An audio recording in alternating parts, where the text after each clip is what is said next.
أما بعد فأعوذ بالله من الشيطان الرجيم بسم الله الرحمن الرحيم من عمل صالحا من ذكر أو أنثى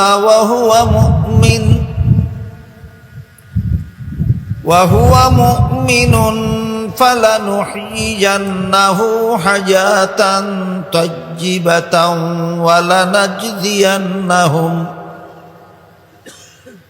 ولنجزينهم أجرهم بأحسن ما كانوا يعملون. بارك الله لنا ولكم في القرآن العظيم ونفعنا وإياكم بالآيات والذكر الحكيم.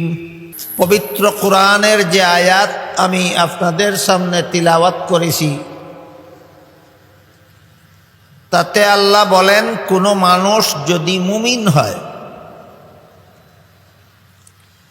আর নেক আমল করে, আমল ভালো করে, এর সাথে অন্য আয়াতে আরো দুটি গুণের কথা উল্লেখ করেছেন। সেগুলি হলো, আমল যদি সহি নিয়তে করে এবং নবীর তরিকা মতে করে, এই চার কাজ। কোনো মানুষ যদি মুমিন হয়, নেক আমল করে, সহি নিয়তে করে, নবীর তরিকা মতে করে, তাহলে ওইখানের আয়াতে আল্লাহ বলেছেন, তার আমলকে আমি আল্লাহ বৃথা যেতে দেব না, তার আমল হবে সফল, অর্থাৎ তার আমলের পুরস্কার হবে জান্নাত। আর এখানের আয়াতে বলেছেন, এই চার গুণ বিশিষ্ট লোকগুলি পুরুষ হোক অথবা নারী হোক, আমি আল্লাহ এদেরকে পবিত্র জীবন দান করব। চার গুণ বিশিষ্ট পুরুষ নারীকে আল্লাহ পবিত্র জীবন দান করবেন, আর আমলের তুলনায় বহুগুণ বেশি পুরস্কার দান করবেন। তাই এই চার গুণ সম্পর্কে কিছু কথা আমাদের আলোচনার মাধ্যমে বোঝা দরকার, যেন আমরা বুঝে শুনে স্বেচ্ছায় সজ্ঞানে এই চার গুণে গুণান্বিত হতে পারি। আমরা যেন মুমিন হতে পারি, আমরা যেন নেক আমল করতে পারি, সহি নিয়তে করতে পারি, নবীর তরিকা মতে করতে পারি। এই জন্য গুণ চারটা আলোচনার মাধ্যমে বুঝে নেওয়া দরকার। তবেই আল্লাহর ঘোষণা, আল্লাহর ঘোষিত পুরস্কার, পবিত্র জীবন আমরা লাভ করতে পারি। পবিত্র জীবনের ব্যাখ্যাও সুস্পষ্টভাবে আয়াতের তফসিরের কিতাবাদিতে উল্লেখ আছে। কি সেই পবিত্র জীবনের ব্যাখ্যা, তাও আমাদের বুঝে নেওয়া দরকার। চার গুণের প্রথম গুণ হলো, আল্লাহ বলেন, কোনো মানুষ যদি মুমিন হয়, ঈমান একটা গুণের নাম। এই গুণ যার মধ্যে থাকে, তাকেই কোরআনের ভাষায় মুমিন বলা হয়। এক হাদিসে উল্লেখ আছে, রাসূল করিম সাল্লাল্লাহু আলাইহি ওয়াসাল্লামকে জিবরিল ফিরিস্তা জিজ্ঞাসা করেছিলেন, ঈমান কাকে বলে?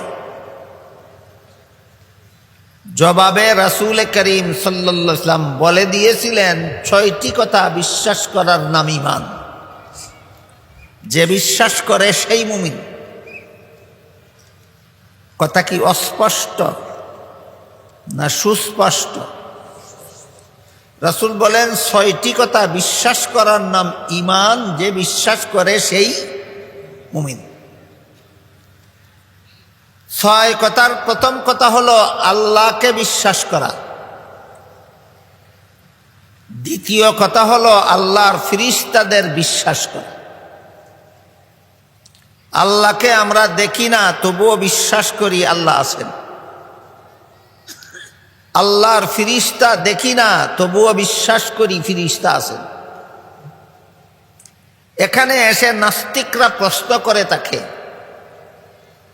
অনদেখা জিনিস বিশ্বাস করার নাম তো অন্ধবিশ্বাস, তাহলে মুমিনের ঈমান কি অন্ধবিশ্বাসের নাম? প্রশ্নের সংক্ষিপ্ত জবাব হলো, নাস্তিক তো নিজের দেহে যে প্রাণ আছে সেটাও দেখে না। নাস্তিকদের দেহে প্রাণ আছে কিনা?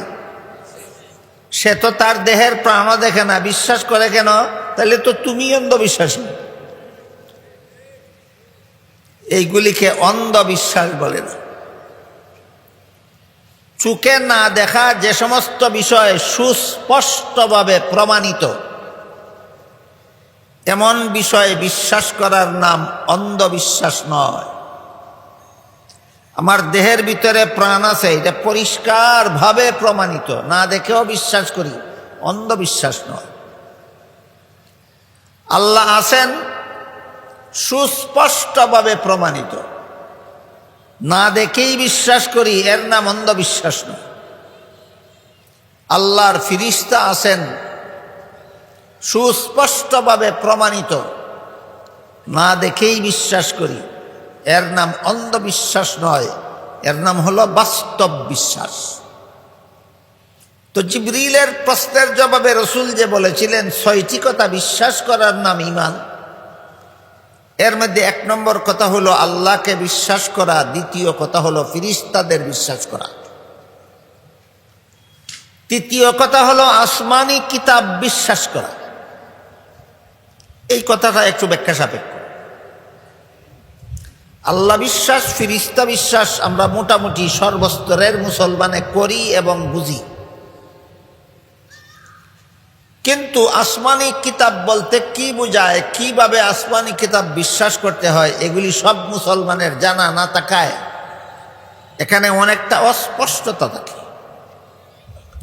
এজন্য আমরা প্রথমেই বুঝে নিই, দুনিয়াবাসী মানুষের হেদায়েতের জন্য আল্লাহর পক্ষ থেকে যে সমস্ত মানুষ মনোনীত হয়ে প্রেরিত হন, তাদেরকে নবী রাসূল বলা হয়। নবী রাসূলগণ জনগণের ভোটে নির্বাচিত হন না আল্লাহর মনোনীত? কোন কাজের জন্য আল্লাহর মনোনীত? জনগণের কাছে জনগণের হেদায়েতের পথ দেখাবার জন্য, মানুষকে হেদায়েতের পথ দেখাবার জন্য আল্লাহর পক্ষ থেকে যারা মনোনীত, তারাই নবী রাসূল। এই সমস্ত নবী রাসূলগণের কাছে আল্লাহ লিখিতভাবে হেদায়েতের কিতাব পাঠিয়েছেন। যেমন দাউদ আলাইহিস সালামের কাছে আল্লাহ জাবুর নামের কিতাব পাঠিয়েছেন, এতে হেদায়েতের বিবরণ লেখা ছিল। মুসা আলাইহিস সালামের কাছে আল্লাহ তাওরাত নামের কিতাব পাঠিয়েছিলেন, যাতে হেদায়েতের বিবরণ লিখিত আছে। ঈসা আলাইহিস সালামের কাছে আল্লাহ ইনজিল নামের কিতাব পাঠিয়েছেন, যার মধ্যে হেদায়েতের বিবরণ লিখিত ছিল। মুহাম্মাদুর রাসূলুল্লাহ সাল্লাল্লাহু আলাইহি ওয়াসাল্লামের কাছে আল্লাহ কুরআন নামের কিতাব পাঠিয়েছেন, যার মধ্যে হেদায়েতের বিবরণ উল্লেখ নাই, আছে। এই সমস্ত কিতাবের নাম আসমানি কিতাব। এই সমস্ত কিতাবের নাম আসমানি কিতাব। আসমানি কিতাবগুলি সম্পর্কে প্রথম মুমিন মুসলমানদের প্রথমত বিশ্বাস করতে হবে, আল্লাহ রাসূল বলেন আসমানি কিতাবগুলি সত্য, এটা বিশ্বাস করতে হবে। আল্লাহ সত্যই দাউদ আলাইহিস সালামের কাছে জাবুর নামের কিতাব নাযিল করেছিলেন, আমি বিশ্বাস করি।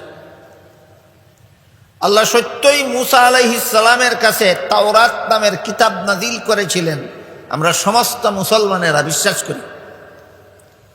আল্লাহ সত্যই হযরত ঈসা আলাইহিস সালামের কাছে ইনজিল নামের কিতাব নাযিল করেছিলেন, আমরা বিশ্বাস করি। যেমন ভাবে মুহাম্মাদুর রাসূলুল্লাহর কাছে কুরআন নামের কিতাব নাযিল করেছেন, আমরা বিশ্বাস করি। এটা হলো যে 6 কথা বিশ্বাস করলে মানুষ মুমিন হয়, এর 3 নম্বর কথা, আমি আসমানি কিতাব বিশ্বাস করি।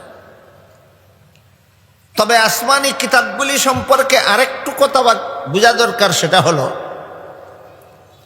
পূর্ববর্তী নবীগণের কাছে নাজিলকৃত আসমানি কিতাবগুলি সংরক্ষিত নাই, সংরক্ষিত নাই। একমাত্র কোরআন কিয়ামত পর্যন্ত সংরক্ষিত থাকবে। আর পূর্ববর্তী আসমানি কিতাবগুলির যৎকিঞ্চিত ওই কিতাব যে নবীর কাছে নাজিল হয়েছিল সেই নবীর উম্মতেরা যৎকিঞ্চিত ধারণ করে আছে, তাও অবিকৃত নয়, বিকৃত। মুসা আলাইহিস সালামের উম্মত হওয়ার দাবিদার ইহুদিদের কাছে তাওরাত কিতাব সম্পূর্ণটা সংরক্ষিত নাই, যেটুকু সংরক্ষিত আছে তাও অবিকৃত নয়, বিকৃত। বুঝে থাকলে এবার বলুন, ইহুদিরা ছিল মুসা নবীর উম্মত। মুসা নবীর কাছে নাজিলকৃত তাওরাত কিতাব সম্পূর্ণটা সংরক্ষিত আছে না সংরক্ষিত নাই? যেইটুকুই আছে সেইটুকু অবিকৃত না বিকৃত? বিকৃত। এ ব্যাপারে আল্লাহ কোরআনে বলেন, ইউহাররিফুনাল কালিমা আম মাওয়াদিহি, ওরা আল্লাহর কিতাবের যে অংশ পছন্দ হইতো সেই অংশ রেখে দিত, যে অংশ তাদের পছন্দ হইতো না সেই অংশ বিকৃত করে ফেলত। ইহুদি খ্রিস্টানদের একটা বদভ্যাস। ঠিক তেমনি ভাবে ঈসা নবীর কাছে নাজিলকৃত ইনজিল কিতাব সম্পূর্ণটা সংরক্ষিত নাই। খ্রিস্টানদের কাছে যৎকিঞ্চিত সংরক্ষিত আছে সেগুলিও বিকৃত নয়, অবিকৃত। বর্তমান দুনিয়ার পূর্ববর্তী আসমানি কিতাবগুলি সম্পর্কে মুসলমানদের এই ধারণাও পোষণ করতে হবে, এইভাবেই আসমানি কিতাব বিশ্বাস করতে হবে যে ওইগুলি সংরক্ষিত নয়, ওইগুলি অবিকৃত নয়। 3 নম্বর কথা হলো, কুরআন নাজিলের মাধ্যমে মুহাম্মদুর রাসূলুল্লাহ সাল্লাল্লাহু আলাইহি ওয়াসাল্লামের কাছে কুরআন নাজিলের মাধ্যমে আল্লাহ পূর্ববর্তী সবগুলি আসমানি কিতাবের বিধিবিধান রহিত করে দিয়েছে। সংরক্ষিত নাই, অবিকৃত নয়, আবার বিধিবিধান বলবৎ নয়, রহিত। এবার বলুন, তাওরাত, ইনজিল, জাবুর কিতাবের বিধিবিধান কুরআন নাজিল হওয়ার পরও বলবৎ না রহিত? রহিত।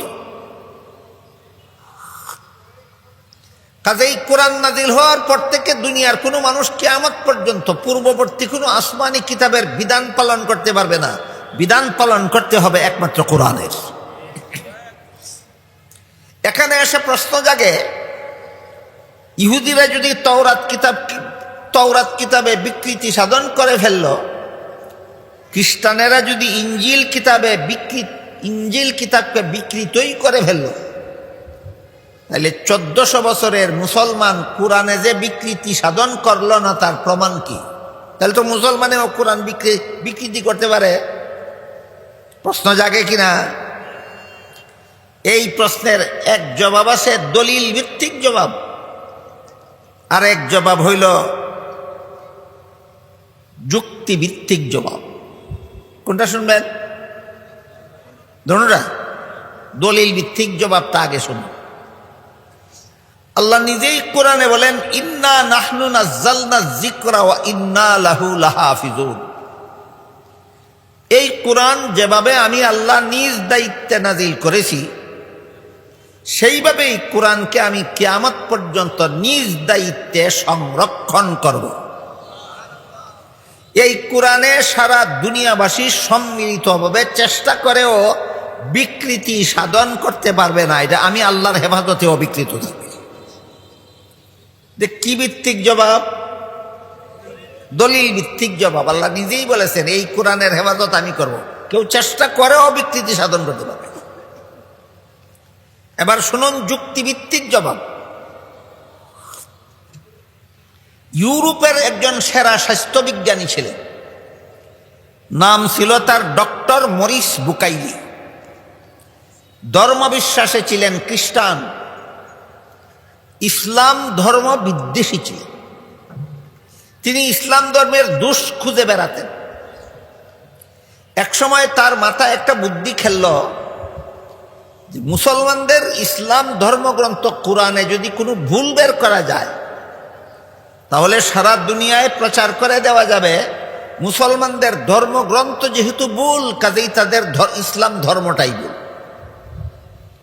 তাই কোরআনের ভুল বের করতে হলে কোরআন পড়তে হবে, শিখতে হবে, বুঝতে হবে। এই অসৎ উদ্দেশ্যে সেই ইউরোপের স্বাস্থ্যবিদ বিজ্ঞানী ডক্টর মরিস বুকাইলি কোরআন শিখতে আসলেন। এসে দেখলেন আরবি ভাষায় পারদর্শিতা অর্জন করা ছাড়া কোরআন শিখার বিকল্প কোনো পথ নাই। আরবি ভাষায় পারদর্শিতা অর্জন করা ছাড়া কোরআন শিখার কোনো পথ নাই। একটা আনুষঙ্গিক কথা বলি, আমাদের বাংলাদেশে ইসলাম বিকৃতিকারী বহুমুখী কুফরি আকীদায় বিশ্বাসী একটা সংগঠন আছে। এই সংগঠনটার নাম হিজবুত তাওহীদ। ইসলাম বিকৃতিকারী, ইসলামের অপব্যাখ্যা প্রদানকারী এবং অনেক কুফরি আকীদা পোষণকারী সংগঠনটার নাম হিজবুত তাওহীদ। এটার প্রতিষ্ঠাতা ছিল বায়েজিদ খান পন্নী। আরবি ভাষা গুড়ার ডিমও জানে না, আরবি ভাষা গুড়ার ডিমও জানে না। সে ছিল স্কুল কলেজ পড়ুয়া। বলুন তো আপনাদের বাংলাদেশে স্কুল কলেজে আরবি ভাষা কি পরিমাণ শিক্ষা দেওয়া হয়? এইরকম একটা শিক্ষিত লোক ছিল সে। সে ইসলামের নামটাই বিকৃত করে ফেলেছে, বলে ইসলাম না ইসলাম। সারা দুনিয়ার মুসলমানের ধর্মের নাম হলো ইসলাম, আর পন্নীর ধর্মের নাম ইসলাম। ইসলামের নামটাও বিকৃত করে ফেলেছে কিনা? এই পন্নীর মরণের পরে আরেকটা ছেলে কি জানি নেতা হয়েছে তার দলের, ওইটা কোরআন শিখছে কার কাছে? গুড়ার ডিমো আর বেশি নাই, কোরআন বুঝে না। আমি আপনাদের জিজ্ঞাসা করি, কোনো মানুষ যদি যথারীতি মেডিকেল কলেজে ভর্তি হয়ে লেখাপড়া করে, পরীক্ষা দিয়ে পাশ না হয়, স্কুল মেডিকেল কলেজে ভর্তি হইল না, লেখাপড়াই করলো না, পরীক্ষা দিবে দূরের কথা, পাশ করবে দূরের কথা, সে যদি বড় ডাক্তার হওয়ার দাবি করে, আপনাদের কোনো রুগীকে অপারেশন করে, এই রুগীর 12টা বাজবে কিনা? ঠিক তেমনিভাবে কোনো লোক যদি কোরআনের ইসলামের ধর্মগ্রন্থ কোরআনের ভাষায় লেখাপড়া করে না, সে যদি কোরআনের ব্যাখ্যায় নামে, তাহলে তার ইমানেরও 12টা বাজতে বাধ্য। এইরকম যারা নিজেরাই নিজেদের ইমানের 12টা বাজিয়ে দিয়েছে, এইরকম 12টা বাজান না এই একদল ইসলাম বিকৃতিকারী, এদের দলের নাম হলো হিজবুত তাওহীদ। কি বুঝলেন? কোরআনের ভাষা না বুঝলে কোরআন বোঝার উপায় আছে? উপায় নাই। এই সমস্ত গোয়ারেরা কোরআনের ভাষাই লেখাপড়া করে না, জানে না, বুঝে না। ডক্টর মরিস বুকাইলি যখন দেখলেন কোরআনের ভাষা না বুঝলে কোরআন বোঝা সম্ভব নয়, তখন তিনি সৌদি সরকারের সহযোগিতায় আগে আরবি ভাষায় পারদর্শিতা অর্জন করলেন, এবার কোরআন শিক্ষা শুরু করলেন। এতক্ষণের কথা কি বুঝলেন? আরবি ভাষায় পারদর্শিতা অর্জন করার ছাড়া কোরআন শিখার কোনো পথ আছে? পথ নেই। তিনি আগে আরবি ভাষায় পারদর্শিতা অর্জন করলেন, তারপরে কোরআন শিক্ষা শুরু করলেন। শুরু থেকে শেষ পর্যন্ত শিখলেন আর ভুল খুঁজতে লাগলেন, কিন্তু কোনো ভুল তার কাছে ধরা পড়ে না। শেষ পর্যন্ত তিনি জানতে পারলেন হযরত উসমান রাদিয়াল্লাহু আনহুর হাতের লেখা কোরআনের পাণ্ডুলিপি, হাতের লেখা কোরআনের পাণ্ডুলিপি তাসকন্দের জাদুঘরে সংরক্ষিত আছে। বলেন তো, হযরত উসমান 30 পারা কোরআন হাতে লিখেছিলেন কত বছর আগে? 1400 বছর আগে। সে ভাবল 1400 বছর আগে একটা লোকে হাতে যে কোরআন লিখেছিল, ওই কোরআনের সাথে 1400 বছর পরে প্রেসে ছাপা, আধুনিক প্রেসে ছাপা কোরআন মিলালে অবশ্যই অসংখ্য ভুল বের হবে। এই অসৎ চিন্তায় তিনি প্রেসের সাফা কোরআন নিয়ে তাসকন্দের জাদুঘরে সংরক্ষিত হযরত উসমান রাদিয়াল্লাহু আনহুর হাতের লেখা কোরআনকে মিলিয়ে দেখলেন একটা কথার মধ্যে কোনো বেশকম নাই, একটা শব্দের মধ্যে কোনো বেশকম নাই, একটা অক্ষরের মধ্যে কোনো বেশকম নাই, একটা নুক্তার মধ্যে কোনো বেশকম নাই, একটা জের জবরের মধ্যে কোনো বেশকম নাই। তখন যিনি এসেছিলেন কোরআনে ভুল ধরতে, তিনি নিজেই কলেমা পড়ে মুসলমান হয়ে গেলেন। এই ঘটনা কিসের প্রমাণ? মুসলমানেরা কোরআনে বিকৃতি সাধন করেছে না করতে পারবে? করেও নি, করতে পারবেও না। এটি হল যুক্তিভিত্তিক প্রমাণ। আল্লাহ পাক রব্বুল আলামিন বলেন, ইন্না নাহনু নাজ্জালনা যিকরা ওয়া ইন্না লাহু লাহাফিজুন। এই কোরআন আমি আল্লাহ নিজে নাজিল করেছি, এই কোরআন আমি আল্লাহ নিজে সংরক্ষণ করব। ডক্টর মরিস বুকাইলি ইসলাম গ্রহণ করার পর তিনি সারা বিশ্বে আলোড়ন সৃষ্টিকারী একটি মহামূল্যবান গ্রন্থ রচনা করলেন। গ্রন্থটার নাম হলো দি Bible and the Quran and the science. তার বাংলা অনুবাদ হয়েছে, অনূদিত বাংলা গ্রন্থের নাম বাইবেল, কোরআন ও বিজ্ঞান। এই গ্রন্থে ভদ্রলোক আধুনিক বিজ্ঞানের যুক্তিতে চুল সেরা বিশ্লেষণ করে প্রমাণ করেছেন ইহুদিদের নবী মুসা নবীর কাছে নাজিলকৃত তাওরাত কিতাব বিকৃত, খ্রিস্টানদের নবী ঈসা আলাইহিস সালামের কাছে নাজিল করা ইনজিল কিতাব বিকৃত, একমাত্র আসমানি কিতাব কোরআন অবিকৃত ছিল, অবিকৃত আছে, অবিকৃত থাকবে।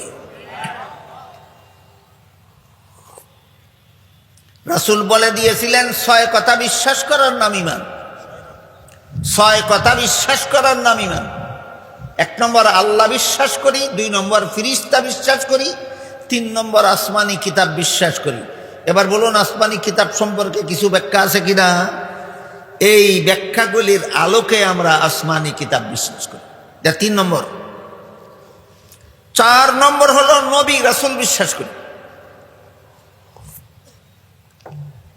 আদম আলাইহিস সালাম থেকে নিয়ে মুহাম্মাদুর রাসূলুল্লাহ সাল্লাল্লাহু আলাইহি ওয়াসাল্লাম পর্যন্ত আল্লাহ পাক রব্বুল আলামিন অসংখ্য নবী রাসূল পাঠিয়েছেন দুনিয়ার মানুষের হেদায়েতের জন্য। আমরা সমস্ত নবীগণকে আল্লাহর নবী বিশ্বাস করি। এটা কত নম্বর? 4 নম্বর। 4 নম্বরে নবী রাসূল বিশ্বাস করি।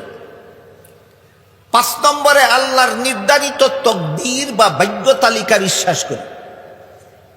তকদির বা ভাগ্য তালিকা সম্পর্কে সামান্য বিবরণ হলো, রোগও আল্লাহ দিয়েছেন, রোগের চিকিৎসা ও চিকিৎসার ঔষধও আল্লাহ দান করেছেন। বলেন, রোগ দেন কে? ঔষধ দান করেছেন কে? মানুষ গবেষণা করে কোন রোগের জন্য কোন ঔষধ কি পরিমাণ প্রয়োগ করতে হবে, কতবার, এটা গবেষণা করে মানুষ ধার্য করে। কিন্তু ঔষধের মূল ঔষধ আল্লাহর দেওয়া, রোগও আল্লাহর দেওয়া। কোন রোগী ডাক্তারের দেওয়া চিকিৎসা গ্রহণ করার পরে সুস্থ হয়, বেশিরভাগ রোগী সুস্থ হয়।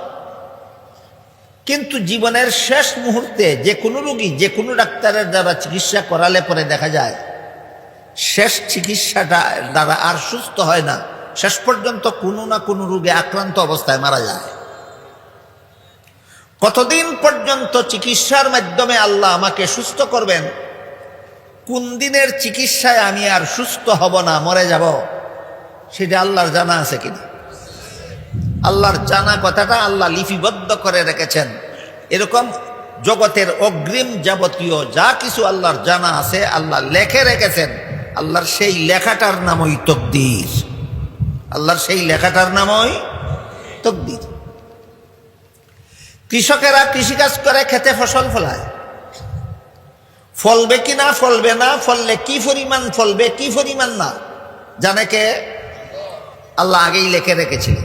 ওইটার নাম হইত, ওইটার নাম হইত।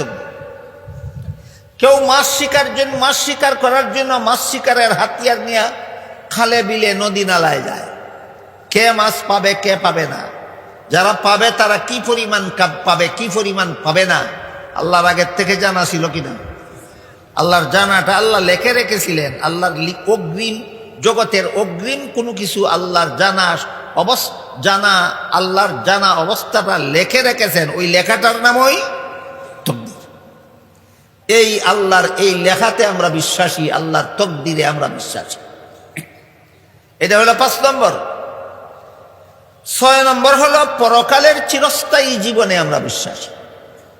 সারা দুনিয়ার সমস্ত মানুষ এক সময় মরে যাবে, একটা মানুষও দুনিয়াতে থাকবে না। তারপর এক সময় আল্লাহ সমস্ত মানুষকে জীবিত করে হাসরের মাঠে দাঁড় করাবেন। জীবনের হিসাব নিকাশ হবে। পুণ্যবানরা জান্নাতে, পাপিষ্ঠরা জাহান্নামে যাবে, কিন্তু আর কোনোদিন মরণ হবে না। বলেন আখেরাতের জীবনটা ক্ষণস্থায়ী না চিরস্থায়ী? আখেরাতের চিরস্থায়ী জীবন বিশ্বাস করা হইল ইমানের 6 নম্বর কথা। রাসূল বলেন এই 6 কথা বিশ্বাস করার নাম ঈমান। যারা বিশ্বাস করে তারাই মুমিন। রাসূল বলেন এই 6 কথা বিশ্বাস করার নাম ঈমান। যারা বিশ্বাস করে তাদেরকেই কুরআনের ভাষায় বলা হয় মুমিন। আমি ছোটবেলায় দেখেছি প্রত্যেক গ্রামে গ্রামে, পাড়ায় পাড়ায়, মহল্লায় মহল্লায়, ছোটবেলায় গ্রামের মরল মাতব্বরেরা, মুরব্বীরা ভোরবেলার মক্তব কায়েম করে রাখতেন। সেই মক্তবে ছোট ছোট ছেলে মেয়েরা ফজরের নামাজের পরে পড়তে যেত। এদেরকে সর্বপ্রথম 4 কলিমা শিক্ষা দেওয়া হতো। কলিমায়ে তাইয়্যিবা লা ইলাহা ইল্লাল্লাহু মুহাম্মাদুর রাসূলুল্লাহ অর্থ সহ শিক্ষা দেওয়া হতো। কলিমায়ে শাহাদাত আশহাদু আল্লা ইলাহা ইল্লাল্লাহু ওয়াহদাহু লা শারীকা লাহু ওয়া আশহাদু আন্না মুহাম্মাদান আবদুহু ওয়া রাসূলুহু অর্থ সহ শিক্ষা দেওয়া হতো। ঈমানে মুজমাল আমানতু বিল্লাহি কামা হুয়া বিআসমাইহি ওয়া সিফাতিহি ওয়া কাবিলতু জামিয়া আহকামিহি অর্থ সহ শিক্ষা দেওয়া হতো। ঈমানে মুফাসসাল আমানতু বিল্লাহি ওয়া মালাইকাতিহি ওয়া কুতুবিহি ওয়া রুসুলিহি ওয়াল ইয়াউমিল আখিরি ওয়াল কদরি খাইরিহি ওয়া শাররিহি মিনাল্লাহি তাআলা ওয়াল বাসি বাদাল মাউত দেওয়া হতো। এই চতুর্থ কলিমার মধ্যে যে 6 কথা আছে, এই 6 কথাই রাসূল হাদিসে বলে দিয়েছেন। এই 6 কথা বিশ্বাস করার নাম ঈমান। যে বিশ্বাস করে সেই মুমিন। বর্তমান সমাজের মুসলমানের কচিকাঁচা ছেলে মেয়েরা এই মুসলমানি কলেমাগুলি যেন শিখতে না পারে, ছোটবেলার থেকেই যেন ঈমান ইসলাম গড়তে না পারে, এর চক্রান্ত হিসাবে সকালবেলায় অন্য কোনো শিক্ষা প্রতিষ্ঠান ভোরবেলায় চালু করে দেওয়া হয়েছে কিন্ডারগার্টেন নামে।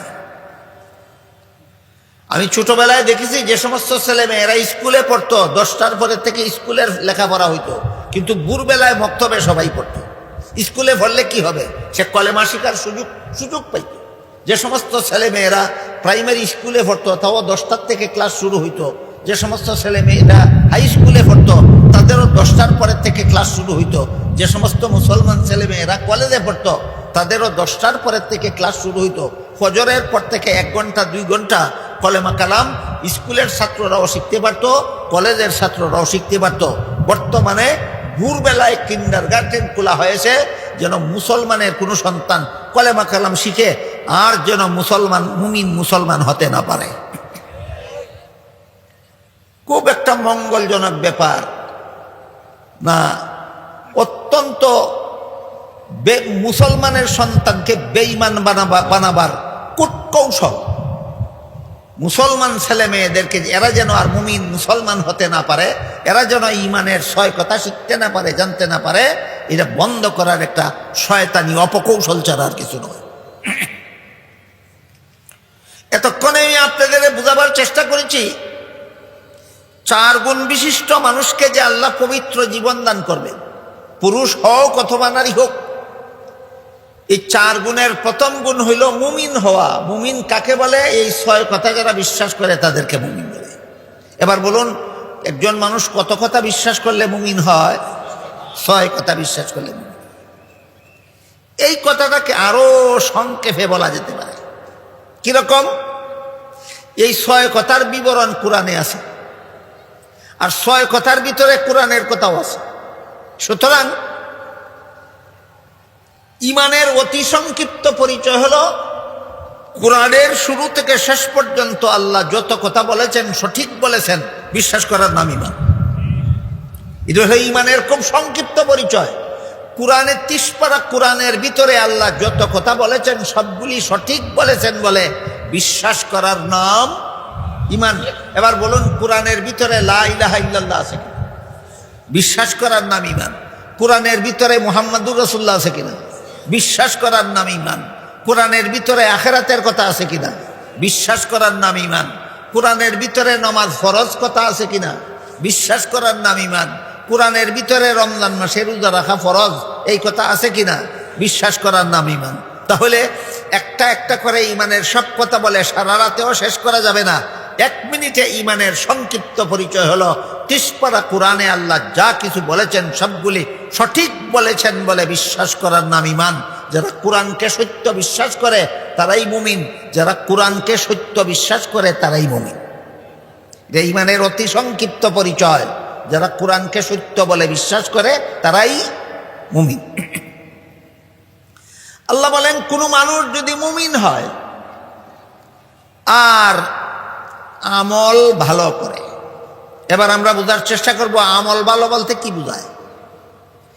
যে সমস্ত কাজ করার জন্য আল্লাহ এবং আল্লাহর রাসূল হয়তো আদেশ করেছেন আর না হয় উৎসাহ দিয়েছেন, হয়তো আদেশ করেছেন আর না হয় উৎসাহ দিয়েছেন, এই সমস্ত কাজের নাম নেক আমল, ভালো কাজ। যেমন কোরআনের এক আয়াতে আল্লাহ বলেন, ইন্নাস সালাতা কানাত আলাল মুমিনিনা কিতাবাম মাওকুতা, নির্ধারিত সময়ে নামাজ পড়া মুমিনদের জন্য ফরজ। আকিমুস সালাহ, নামাজ কায়েম করো, আল্লাহ আদেশ করেছেন, সুতরাং নামাজ কায়েম করা একটা নেক আমল।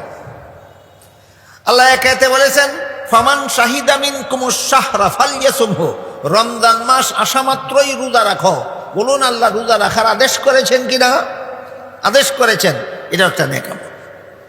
যে কাজের আদেশ করেছেন আল্লাহ এবং তার রাসূল সেইটাও নেক আমল, আর যে কাজের আদেশ করেননি কিন্তু উৎসাহ প্রদান করেছেন, প্রেরণা দিয়েছেন, আগ্রহ প্রদান করেছেন, ওই কাজের নামও নেক আমল। যেমন এক হাদিসে রাসূল করিম সাল্লাল্লাহু আলাইহি ওয়াসাল্লাম বলেন, ইন্নাল্লাহা ফারাদা সিয়ামা রমাদানা আলাইকুম ওয়া সানানতু লাকুম কিয়ামাহু ফামান সামাহু ওয়া কামাহু ঈমানান ওয়া ইহতিসাবান খারাজা মিন যুনুবিহি কায়াউমিন ওয়ালাদাতহু উম্মুহু আও কামা ক্বালা আলাইহিস সালাতু ওয়াস সালাম। রাসূল বলেন, রমজান মাসের দিনের বেলায় আল্লাহ রোজা রাখার জন্য তোমাদেরকে আদেশ করেছেন, এই জন্য রোজা রাখা তোমাদের জন্য ফরজ। কিন্তু রাতের বেলায় তারাবিহের নামাজ পড়তে আল্লাহ তোমাদেরকে আদেশ করেননি। তারাবিহের নামাজের আমল আমি করেছি, আমার অনুসরণে তোমরাও যদি তারাবিহের নামাজের আমলটা করো তাহলে এই রোজা এবং তারাবিহের নামাজের উসিলায় আল্লাহ তোমাদের জীবনের সব গুনাহ মাফ করে দিবেন। তাহলে তারাবির নামাজ পড়ার জন্য সরাসরি আল্লাহ এবং আল্লাহ রাসূল আদেশ করেছেন না উৎসাহ প্রদান করেছেন? এভাবে যত কাজের উৎসাহ প্রদান করেছেন আল্লাহ, যত কাজের উৎসাহ প্রদান করেছেন রাসূল, এই কাজগুলির নাম ওই নেক আমল। হয়তো আদেশ করেছেন আর না হয় উৎসাহ প্রদান করেছেন, এই রকম কাজের নাম নেক আমল। এই নেক আমলের পুরস্কার অনেক। কোরআনের এক আয়াতে আল্লাহ বলেছেন, যে সমস্ত মুমিন মুসলমানেরা আমল ভালো করবে, নেক আমল করবে, এদেরকে আমি আল্লাহ দুনিয়াতেই 3টি পুরস্কার দেব। বলেন আখিরাতে বলেছেন না দুনিয়াতে? ইমানদার নেক আমলওয়ালাদেরকে আমি আল্লাহ দুনিয়াতেই 3টি পুরস্কার দেব। এর বিবরণে আল্লাহ বলেন, ওয়া'আদাল্লাহুল্লাযীনা আমানু মিনকুম ওয়া আমিলুস সালিহাত লা ইস্তাখলিফান্নাহুম ফিল আরদি কামাস্তাখলাফাল্লাযীনা মিন ক্বাবলিহিম ওয়া লা ইউমাক্কিনান্না লাহুম দীনাহুমুল্লাযী ইরতাদা লাহুম ওয়া লা ইউবাদদিলান্নাহুম মিন বাদি খাউফিহিম আমনা। এর অর্থ হলো, আল্লাহ বলেন, হে মুমিন মুসলমানেরা, তোমাদের মধ্যে যারা নেক আমল করবে, মুমিন মুসলমানদের মধ্যে যারা নেক আমল করবে, আমি আল্লাহ পাক রব্বুল আলামিন সারা বিশ্বের শাসন ক্ষমতা তাদের হাতে দেব। বিশ্বের শাসন ক্ষমতা আল্লাহ মুমিন মুসলমানদের হাতে দিবেন। আখিরাতে না দুনিয়াতে? দুনিয়াতে। ইসলাম ধর্মকে আমি আল্লাহ সারা বিশ্বে প্রতিষ্ঠা করে দেব। ইসলাম ধর্মকে আল্লাহ সারা বিশ্বে প্রতিষ্ঠা করে দেবেন, আখেরাতে না দুনিয়াতে। সন্ত্রাসীদের হামলার থেকে আমি আল্লাহ তোমাদেরকে নিরাপদ করে দেব। সন্ত্রাসীদের হামলার থেকে আল্লাহ মুসলমানদেরকে নিরাপদ করে দেবেন, আখেরাতে না দুনিয়াতে। এই তিনটি পুরস্কার আমি আল্লাহ দুনিয়াতেই তোমাদের দেব, যদি তোমরা ঈমান আনার পরে আমলটা ভালো করো, আমল নেক আমল যদি করো। আয়াতের মর্ম বুঝে থাকলে এবার বলুন, বর্তমান দুনিয়ার আঙ্গুলে গোনার মতো কিছু মুমিন মুসলমান ছাড়া বাকি সমস্ত মুমিন মুসলমানের আমল ভালো না খারাপ? এই খারাপ আমলের ফসল বিশ্বের শাসন ক্ষমতার থেকে তোমরা বঞ্চিত। তোমাদের খারাপ আমলের ফসল ইসলাম ধর্ম সারা দুনিয়ায় প্রতিষ্ঠিত হওয়ার থেকে তোমরা বঞ্চিত। এই খারাপ আমলের ফসল, বদ আমলের ফসল বেঈমান কাফির সন্ত্রাসীদের হামলায় তোমরা আক্রান্ত। বুঝে থাকতে বলুন, সারা দুনিয়ার যেখানে যেখানে যত মুসলমান বেঈমান সন্ত্রাসীদের হামলার শিকার, কিসের ফসল? মুসলমানদের বদ আমলের ফসল। কিসের ফসল? মুসলমানদের বদ আমলের ফসল। যত নেক আমল আছে এর মধ্যে একটা নেক আমল হলো,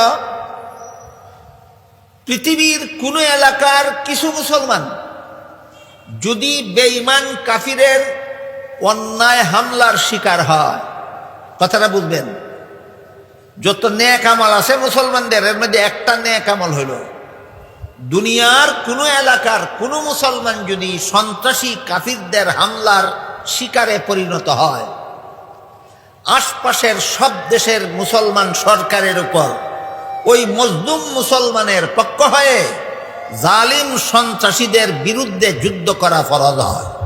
শয়তানি বক্তৃতা দেওয়া খুব সহজ, ইসলাম বুঝা এবং ইসলামকে সমাজে বাস্তবায়ন করা এত সহজ ব্যাপার নয়।